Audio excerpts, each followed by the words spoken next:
Well, it's August 16th. We're out here in the field around Pullman, Washington, next to Kamiak Butte. And I'm out here with Pat Emery, who's a famous agronomist for the McGregor Company previously, and now he's off doing a few other things. And Pat's known this operation for a long time. So Pat, what are you thinking about this big harvest scene out here? Well, it looks impressive, but the main bottom line is I hope they're making money. Because all this equipment, you know, nice green one here and the red ones across the street, are expensive, provided they do the job. That's right. And if they do the job, hopefully they can get a good return on their investment.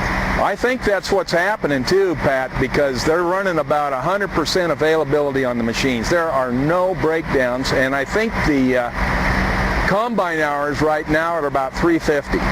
So 6 of these machines up around 350 engine hours. I imagine they'll finish up with 700 engine hours.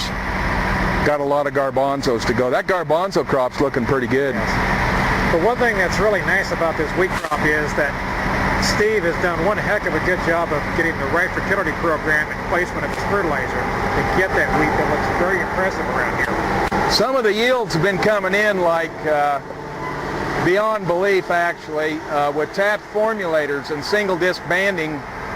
And geez, my knees, at the Bow Ranch at Prescott, that field just averaged just the highest it ever has.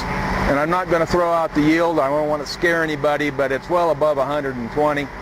And good proteins, rock solid proteins, hard red winter wheat going right to the river. And some of the other farms have been the 113 range at the fairgrounds, and that's been quite interesting. That's deep country in there. Yeah, because I fertilized this country for many years when 90 bushel wheat crop was A-list stuff.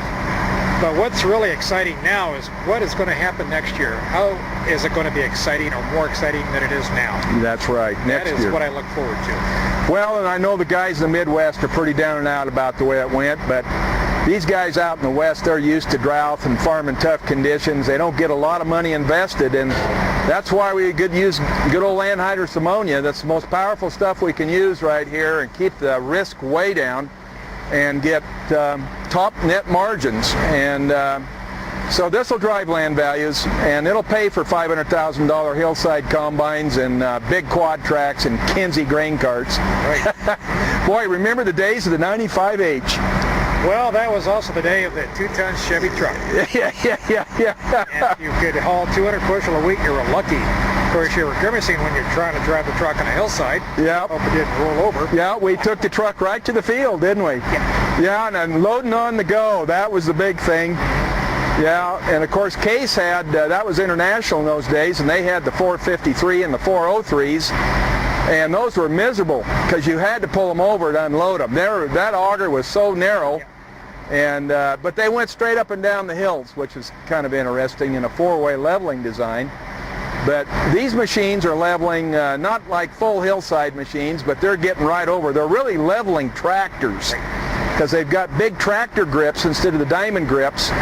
And boy, do they get the power in the ground. And I asked Kevin down at the fairgrounds, the really steep stuff, right behind the McGregor plant, I asked him, are you using that rear axle at all? Oh no, don't have to.